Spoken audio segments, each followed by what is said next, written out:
Hi everyone. This is my first time trying a YouTube video, so we'll see how that goes. I am Joan Kindig. I'm Professor Emeritus from James Madison University, and I've been a big part of the Virginia Reader's Choice Program, and I've served on the Newbery and Caldecott award committees, which was such an honor.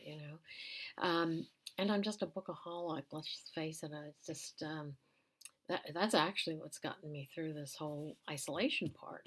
Books are just the thing for me. Although I squeeze in a movie or two.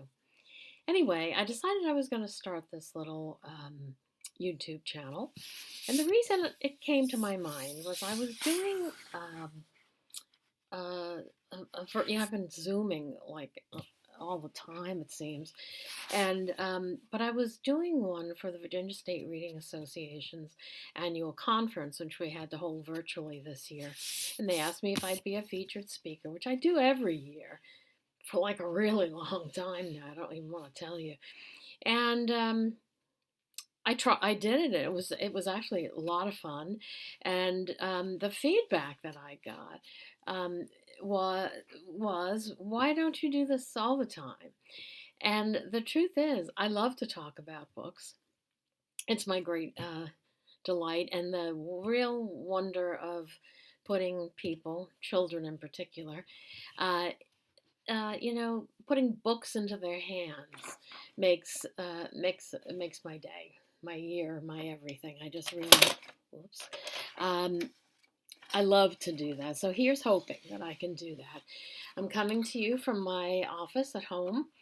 It's got a few books in it. I won't let it go down any lower because it's a mess. But that's because I'm always taking things off the bookshelves to talk about the books. This webcam or whatever you call it, YouTube channel is going to be called Sagging Bookshelves because I've got a lot of bookshelves that are sadly a little overburdened at the moment. But so I'm doing it because someone said you ought to do this, and I thought, you know what, this would be a good use of my time during the coronavirus. And I read a lot. I just read a ton, and mostly children's. I'm really a party pooper at parties when people say, "So, what are you reading?" And it's always a children's book. But I convert some of them. Anyway, I've also put together a list over the years that I present each year at Virginia State Reading Association called Best Bets for the Classroom. I was a children's librarian at one point in my career, which I loved because I was directly putting kids together with really great books that I knew they'd like. And so I would do that each year. The kids don't always read the Newbery.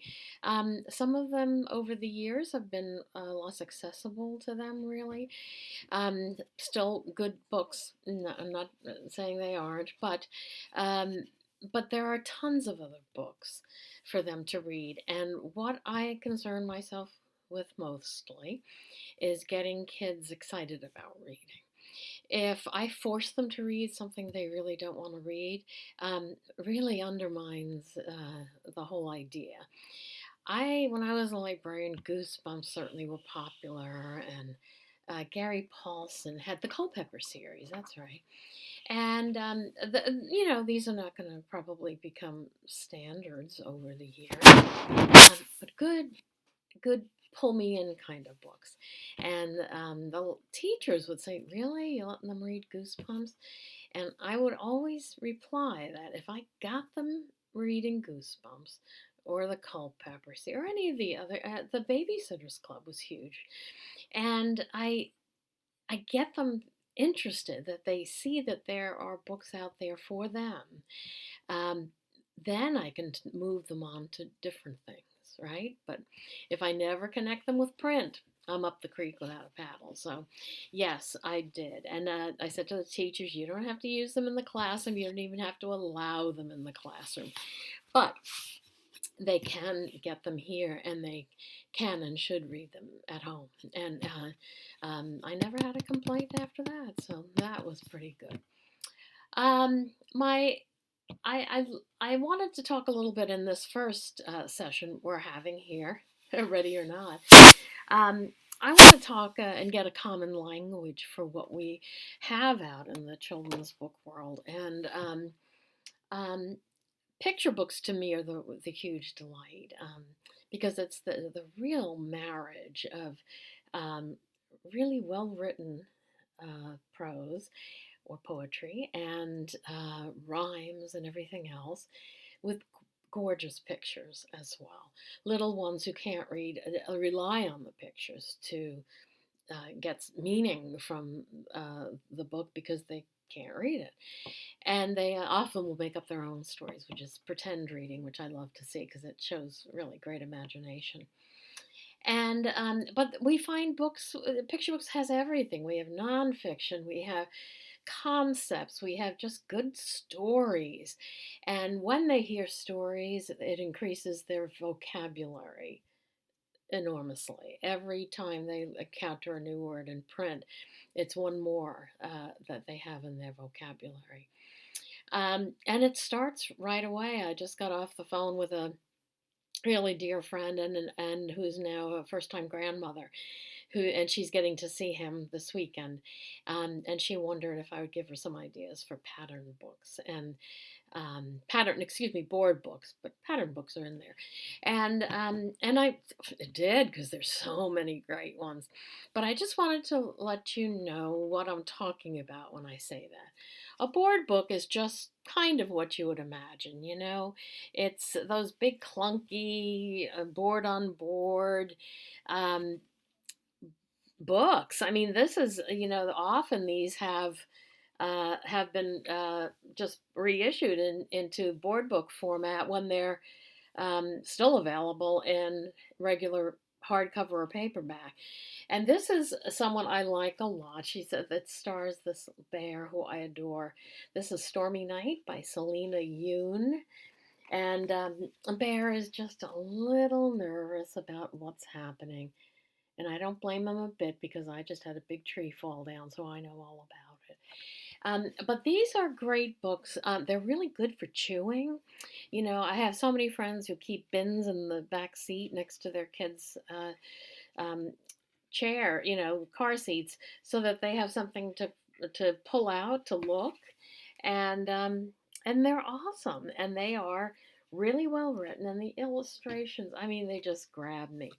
Board books are fantastic. They're portable, little. They're made for little hands, and the stories are great. I mean, I can think of a hundred off the top of my head, but I just happened to pull this one off the messy shelves today. And they really, and they have a lot of board books, have a lot of ABC books, counting books, that kind of thing. I just saw one today, which was about airplanes, and um, so there are all kinds of things, and they have in bookstores now special sections for board books. Great baby gifts. I mean, really great baby gifts, because again, you're giving them not only vocabulary, but in most cases, a sense of story. Kids who've been read to before they go to school are the ones who catch on to reading more, more quickly than the others. They already know the parameters of what a book is, that it's a story, and a story means it has a beginning, a middle, and an end, and generally a problem in the middle. So if you follow its beginning, middle, and somewhere in there is that little hump that is, in fact, the problem that requires a resolution. And it's at the end, and it's what keeps kids reading, is to find the resolution there. So having that sense of story gives them the framework for understanding how stories work in general. All right, I've made a list of things so I don't forget. Um, so board books are great. I mean, they're just really awesome. The only ones I remember from my son, who's well into his 30s, I don't know how old he is, 37 or so. I don't know. We had Pat the Bunny. That was the go-to one back then. So they have absolutely blossomed in years since. Uh, Now, the next step up for kids is, and I'm looking to see if I have another book I want to show. Nope. Are beginning readers. So beginning readers are when kids have been exposed to story and exposed to language in the stories, and that they've talked with the person who reads to them about that book. Is Bear really nervous in stormy night? What's going to happen? But of course, the bear knows what to do. You go to the bookshelf and you get a book to read. Very soothing. But the beginning readers start. They're generally about this size, so it's bigger than the board book. But they're not all this size. Some vary. But this one is actually a series I like very much. It's called Houndsley and Katina, and this one's at the library. This is written by James Howe, who wrote Bunnicula a million years ago. And these are kids who absolutely need picture support. They're not ready at all to do any connection with speech to print. They maybe hopefully know their alphabet, almost all 26 letters, and are beginning to put the sounds with that. So we give them a book. This one they like in particular, this format, because it tells us there's chapters in there. Oh my gosh, you tell kids they're going to get to read a chapter book. It's just amazing.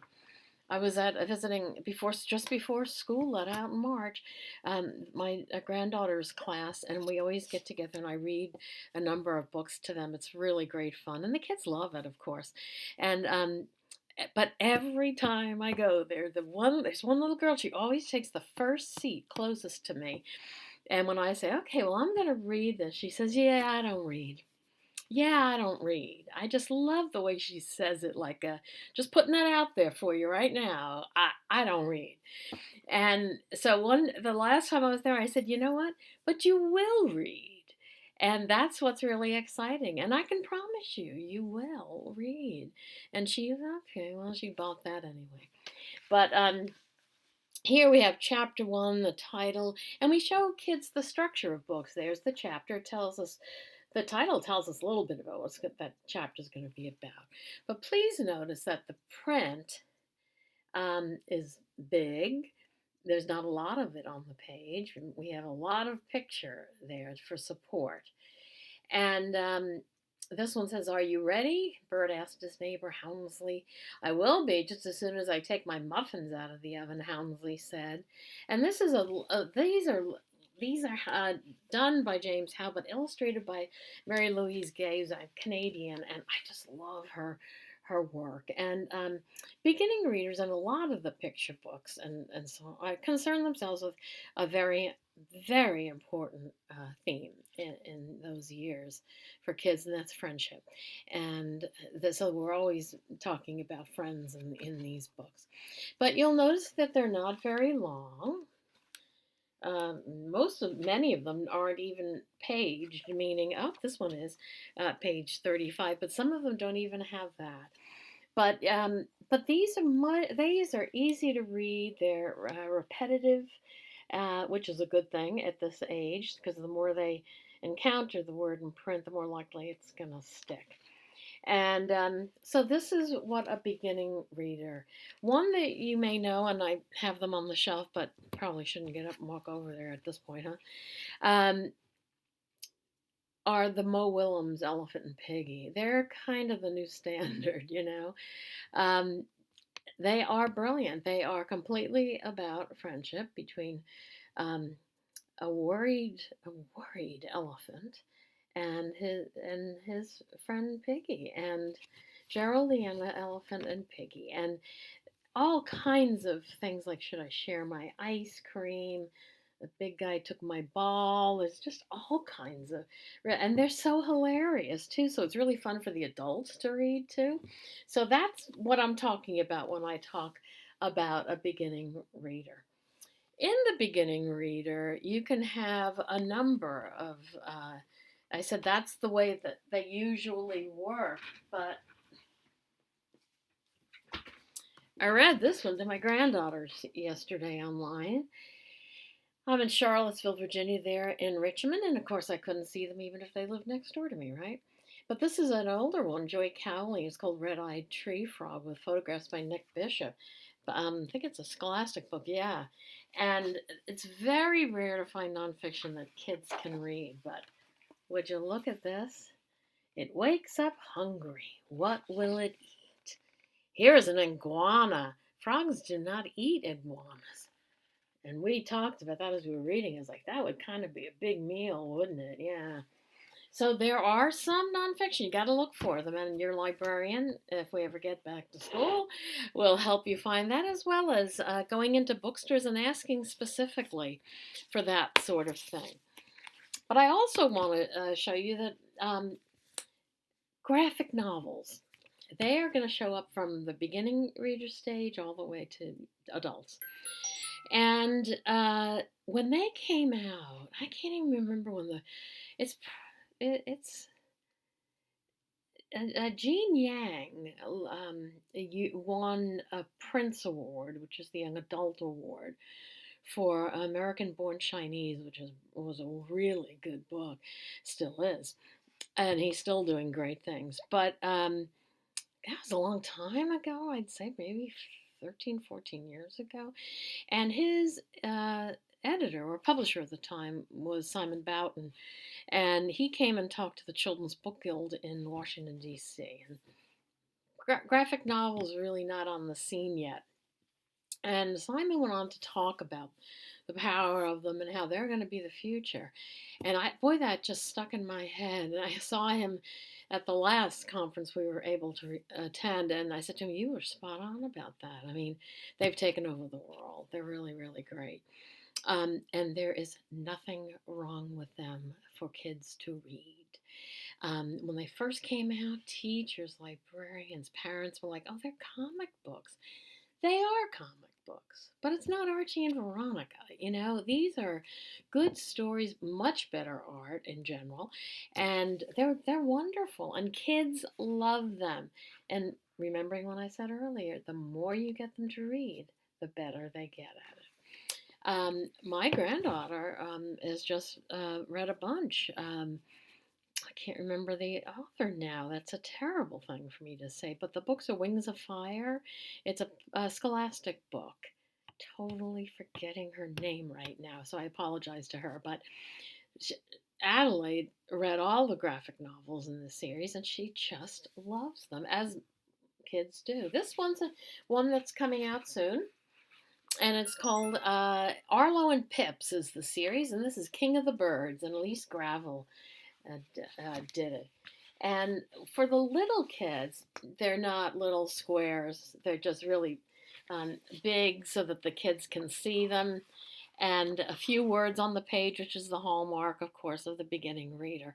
So they're just great and really accessible. And kids eat them up. I'll tell you, go into a bookstore or a library, they're everywhere, and there is nothing wrong with them. And they have everything, by the way, that a book has. It has the beginning, it has the middle, it has the end, it has vocabulary.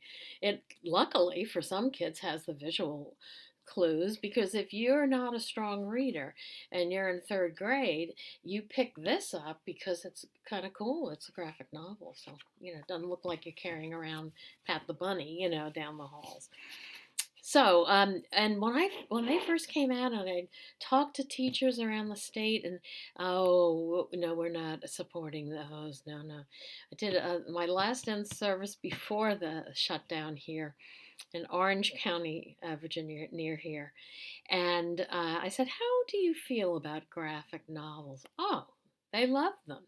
I was so heartened, because this is still another tool in our toolkit, and they were welcoming it, and they understood that those kids, once they get some skills going there, are going to move from graphic novels. They'll still keep with them. Some of them are pretty darn good, and move on to some they'll widen their circle. This is one that's I have to figure out where I am on this. This is Star Wars Jedi Academy. This one's called The Principal Strikes Back. And when this series first came out, it was done by, gosh, I can't remember his name now.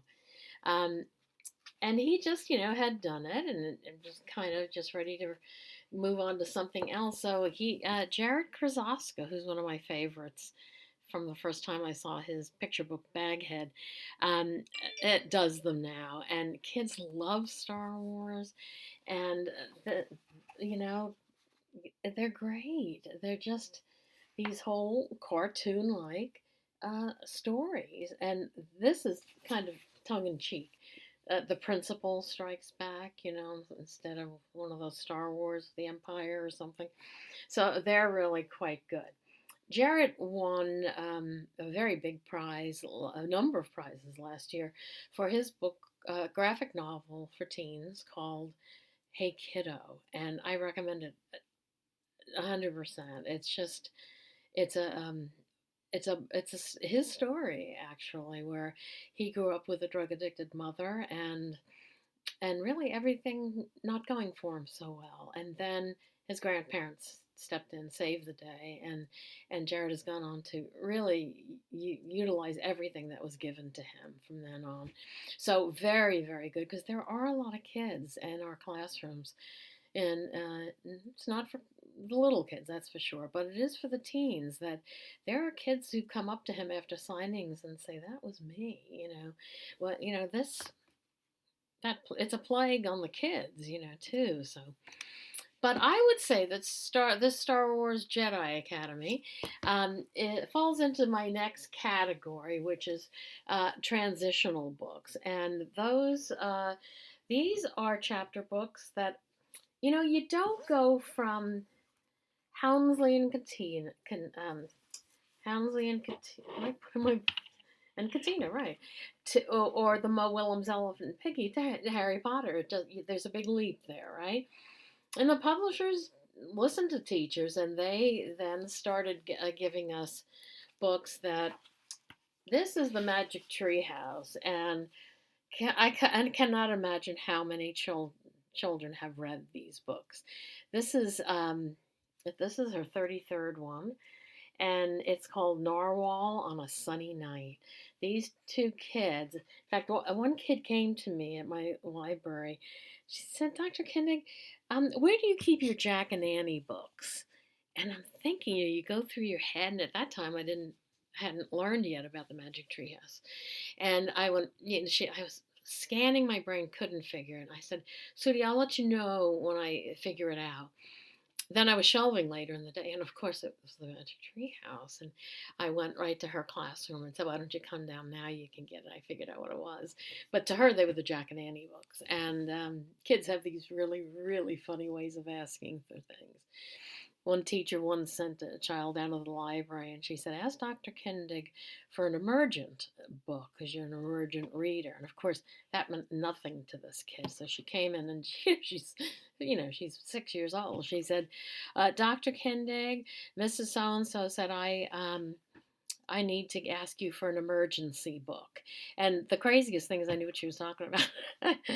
Anyway, so back to Magic Tree House. These are great. Jack and Annie find this tree house, and they go up and they look in it, and there's a librarian there. And when they open a book off of her shelves, they end up traveling to where that book is taking place.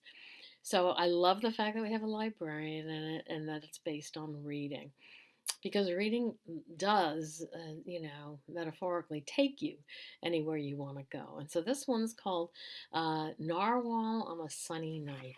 And you'll see there are still pictures, because we still need some support.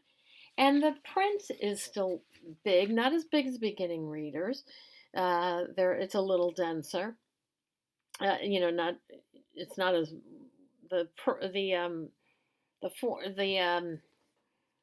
there's less white space on the page here. If this was a beginning reader, you'd have a whole lot more white space, because the words would be in a bigger font, bigger print, and so on. So these are chapters too, let me tell you. So they get so excited. This is chapter 9, The Midnight Sun.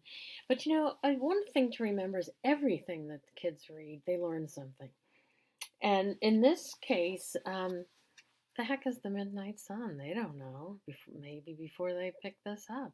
But they're going to hear about it during this. And this adds another bit of information to them, for them. And I love these books. And her sister, I think her name, oh yeah, Natalie Pope Boyce, is it? She writes nonfiction books to accompany these. And that's awesome because, you've got both kind of ways to learn in that regard. Oh, here's an Elephant and Piggy sitting there waiting for me. I love Elephant and Piggy. I just do. I think that they're brilliant. I think that they're so true to what kids go through. I mean, if they have an ice cream cone, you're supposed to share with your friend, right? But that, when you think about it, gives you less ice cream. Not the best deal for you. So he goes back and forth, and eventually he ends up dropping it. But those, and you can see again, you know, big print and but decent words, but repeated a lot. And again, it's that repetition that they love. Um, so now, other transitional books, getting back to the Mary Pope Osborne, sorry to jump around like that. Captain Underpants is one that kids loved. The kids, we have long forgotten that kids love humor. And I love humor, but that you don't see like in the movies, Academy Award winners that are generally comedies, do you? And um, it's sort of people are think of it as a low art form, and John Sheska then came along with the true story of the Three Little Pigs with Lane Smith, and that blew that out of the water. But Captain Underpants is great. Again, I'm like, they're reading it, I'm all aboard. And in fact, my granddaughter, who's just turned 8, she has read all of the Dog Man, which is his latest um, series. And if there were more, she'd read them. I mean, she just loves them. So Dog Man. The Star Wars, the graphic novel, is more, as I was mentioning, more of a transitional book than anything, and then Dogman. So there's a ton of them out there, and it's really been a great boon because in the beginning reader stage, they're really trying to make speech to print match so they can tell the word bat. Well, many times because there's a picture, but also B, they can hear that B, and the T at the end, they can figure out. They don't quite know what that vowel in the middle's doing yet, but it's with the picture then that gets flushed out for them. So that's their chore in beginning reader, is to make the speech to print match. Excuse me.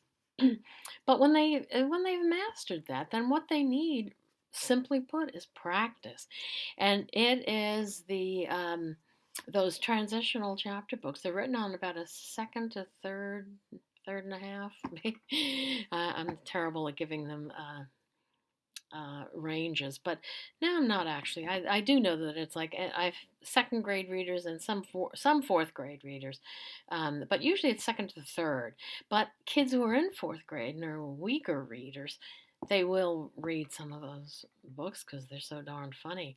John Sheska has a great series, the Time Warp Trio series, which oddly enough is a lot like Magic Tree House.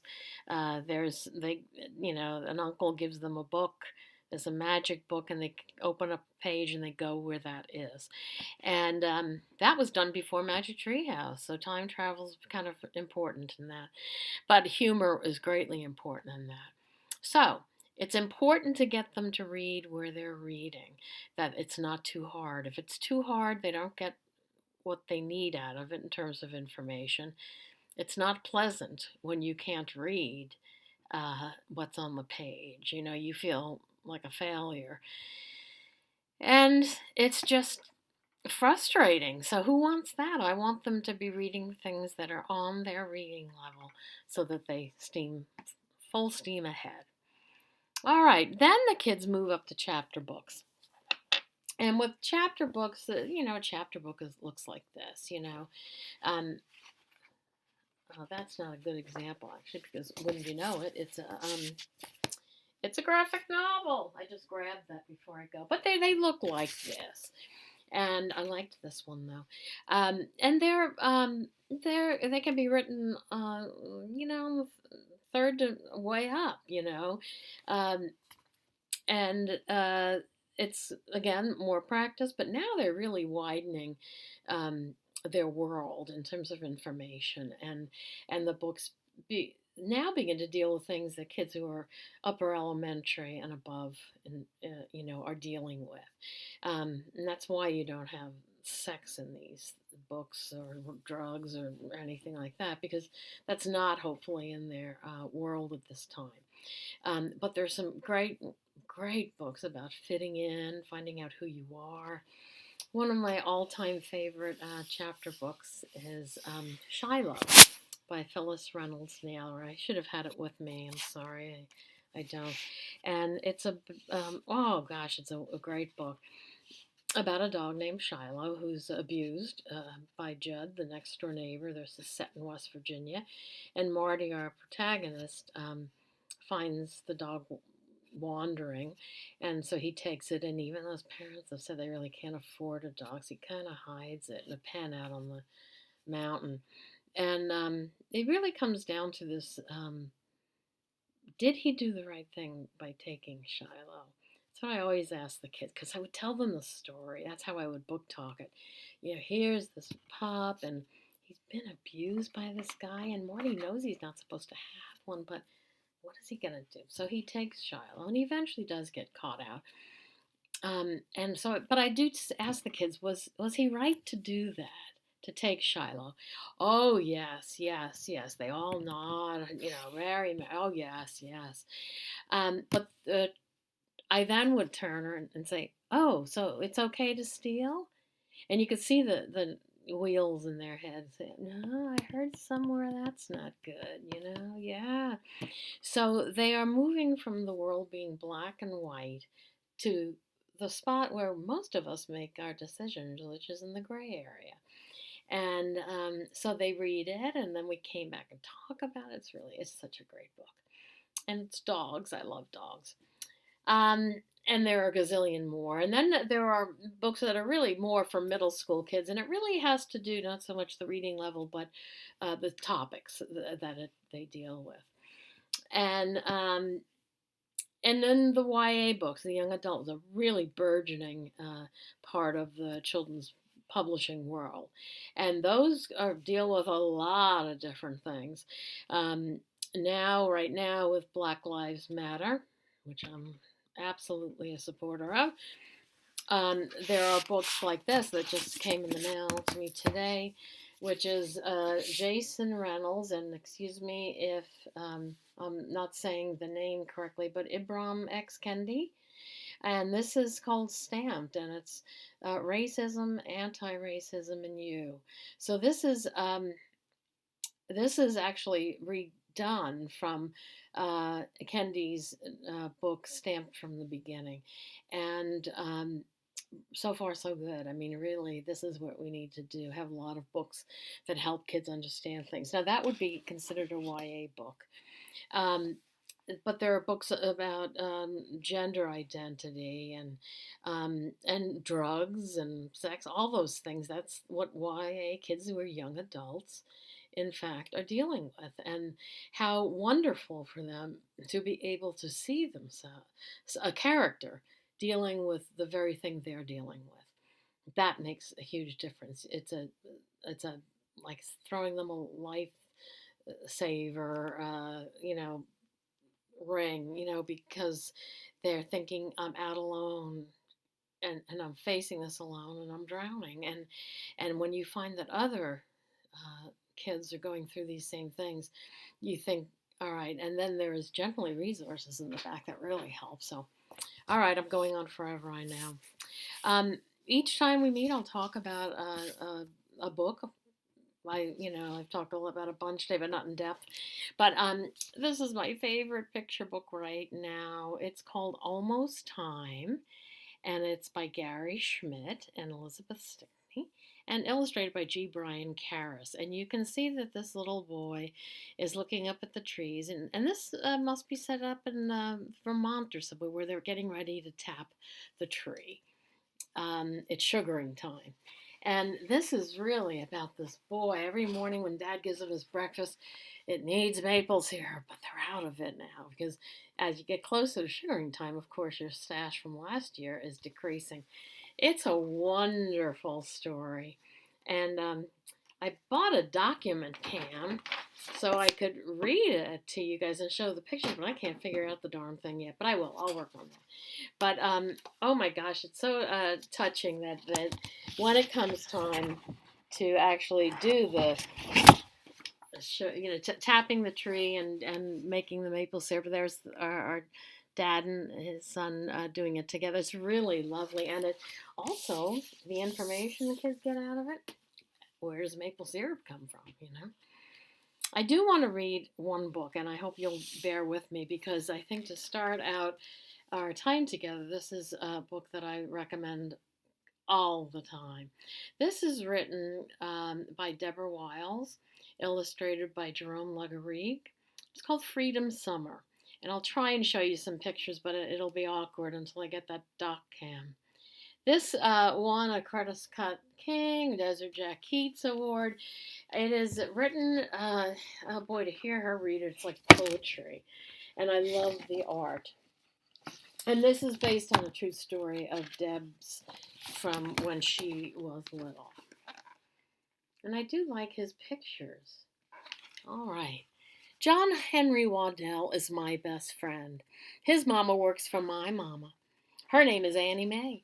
Every morning at 8 o'clock, Annie Mae steps off the county bus and walks up the long hill to my house. If it's summer, John Henry is stepping it right beside her. And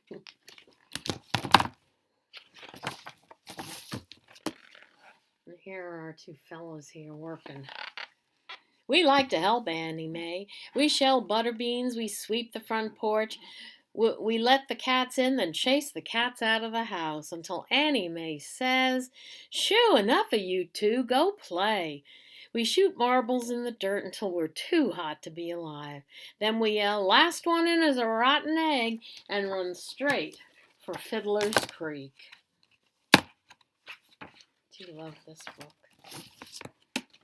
On a hot day like today. Yes. John Henry swims better than anybody I know. He crawls like a catfish, blows bubbles like a swamp monster, but he doesn't swim in the town pool with me. He's not allowed. So we dam the creek with rocks and sticks to make a swimming spot, then holler and jump in, wearing only our skin.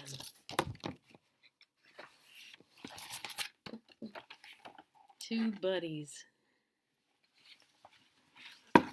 Oops. John Henry's skin is the color of browned butter. Whoops. Clumsy. He smells like pine needles after a good rain. My skin is the color of the pale moths that dance around the porch light at night. John Henry says I smell like a just washed sock. This means war, I shout. We churn that water into a white hurricane and laugh until our sides hurt. Then we float on our backs and spout like whales. I'm going to be a fireman when I grow up, I say. Me too, says John Henry. They've got the same ideas, don't they? I have 2 nickels for ice pops. You can see him going in. I have 2 nickels for ice pops, so we put on our clothes and walk to town. John Henry doesn't come with me through the front door of Mr. Mason's general store. He's not allowed. "How you doing, young Joe?" asks Mr. Mason. He winks and says, "You gonna eat those all by yourself?" My heart does a quick beat. "I got one for a friend," I say, and scoot out the door. "Yes, sir, it's mighty hot out there," Mr. Mason calls after me. "I love ice pops," says John Henry. "Me too," I say.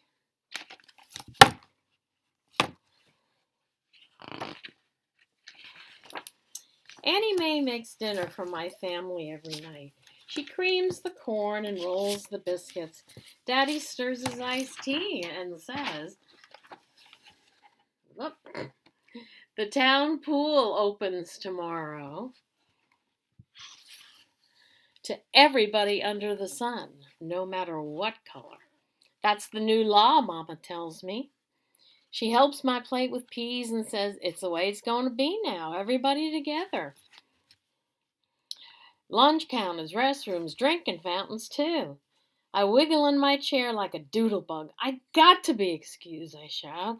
I run into the kitchen to tell John Henry.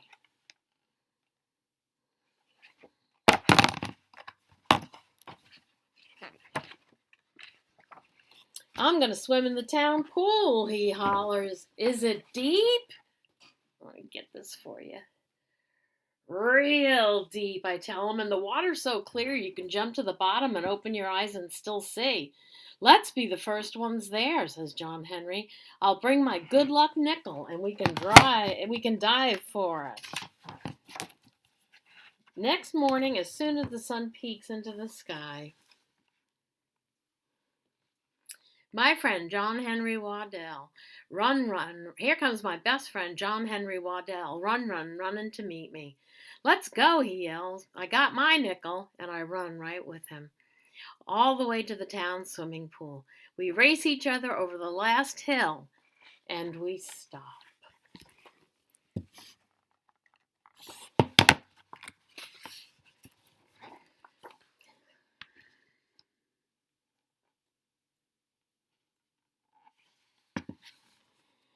County dump trucks are there. They grind and back up to the empty pool. Workers take rake steaming asphalt into the hole where sparkling clean water used to be. One of them is John Henry's big brother, Will Rogers. We start to call to him, what happened? But he sees us first and points on back on down the road. It means get on home.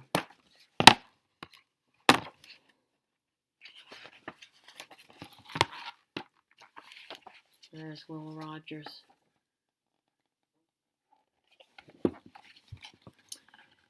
But our feet feel stuck. We can't budge. So we hunker in the tall weeds and watch all morning until the pool is filled with hot, spongy tar. Smoky steam rises in the air. Workers tie planks to their shoes and stomp on the blacktop to make it smooth. Will Rogers heaves his shovel into the back of an empty truck and climbs up with the other workers. His face is like a storm cloud, and I know this job has made him angry. Let's go, a boss man shouts, and the trucks rumble slam down the road. It's so quiet now we can hear the breeze whisper through the grass. We sit on the diving board and stare at the tops of the silver ladders sticking up from the tar. My heart beats hard in my chest. John Henry's voice shakes. White folks don't want colored folks in their pool. You're wrong, John Henry, I say, but I know he's right. Let's go back to Fiddler's Creek, I said. I didn't want to swim in this old pool anyway.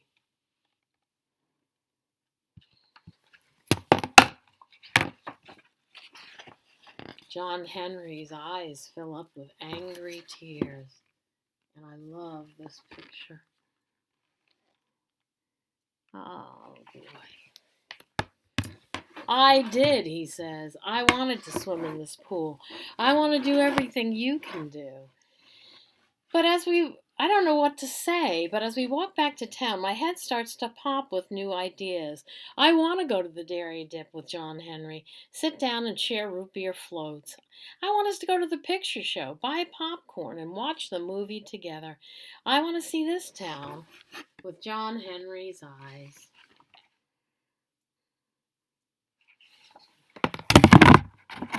What a wonderful thing to think about. We stop in front of Mr. Mason's store. I jam my hands into my pockets while my mind searches for words to put with my new ideas. My fingers close around 2 nickels. Want to get an ice pop? John Henry wipes his eyes and takes a breath. I want to pick it out myself. I swallow hard and my heart says yes. Let's do that, I say. I give John Henry one of my nickels. He shakes his head. I got my own. We look at each other. Then we walk through the front door together. This was based, as I said, on a true story that happened. Deb lived in Mississippi. They traveled a lot, her family, but I think military, but in the summers they'd go back to see their relatives, and it was there that she saw this happen. And I've read this book to a lot of different groups, and I was stunned to hear how many people said their community did the same thing. It's like cutting off your nose to spite your face. Well, it's hot out. You want to go in the water. Really dumb. And it's just that kind of racism. I know it's stupid on every level, but these are um, communities of people that should be pulling together, not pushing apart. I use that book with my any older kids by asking them before we start. Do laws change attitudes? And that's kind of a thorny one for them. I'm talking about fifth and sixth graders and up. Um, and I have kids who say yes, kids who say no, and some that always say maybe. But when we start talking about it, tell me why, and um, there's almost always one kid who will say, "It does, but it takes time." And that's, to me, spot on. That's exactly right. We don't drive without seat belts now because we know, yes, it's against the law, but we also know the safety measures that what it helps, the horrible things that it helps us avoid. I wish they would just get that message about wearing masks. But also, there's a lot that I wonder about in this book. How do, when mom and dad tell Joe about them opening the pool, what do you think? Do they think that's a good thing or a bad thing? My students, university students too, would always say, "Oh, they were happy about it," and I said, I have to tell you, I think that may be me reading that into it. I'm happy about it, obviously, and so I think that I may have transferred that in my reading. So it's good to just be aware of that. And why does Joe have to go tell John Henry in the kitchen? Why aren't they eating together? So it's really a really rich book where you can talk about the times when this was happening and the very proud women who were maids in the houses doing honest work. And this was how they fed their families. And if they ate in the kitchen, they could put up with that. So and then yet the two boys, white and black, play together. But in truth, in the South, they were often, if they were to run into each other in the town square, they couldn't hang out together or say hi. It was okay back at the house, but not in public. Really, really crazy. And that's why Stamped from the Beginning, this book called Stamped, it is so important that we begin to understand what this is all about. I don't want to get on the tirade now, but let's do some reading in that area. Okay, I'm going to ask you, although I don't really know how this all works, so I'm just learning, to follow me if you're interested. And I think I may do this about once a week and just give you a lot of book ideas and book talks, less of a lesson in reading. But if you have questions, the one thing I can't get involved in, which I'm asked all the time, is I need a reading list for so and so. I can't do that, but I think I can give you resources and enable you to come up with your own. But if there's something you want me in particular to talk about or show books about, please let me know. And if you follow me, I think that I don't really understand it very much, but I think the more you follow me, the more the name comes up, and that's a good thing. I don't know.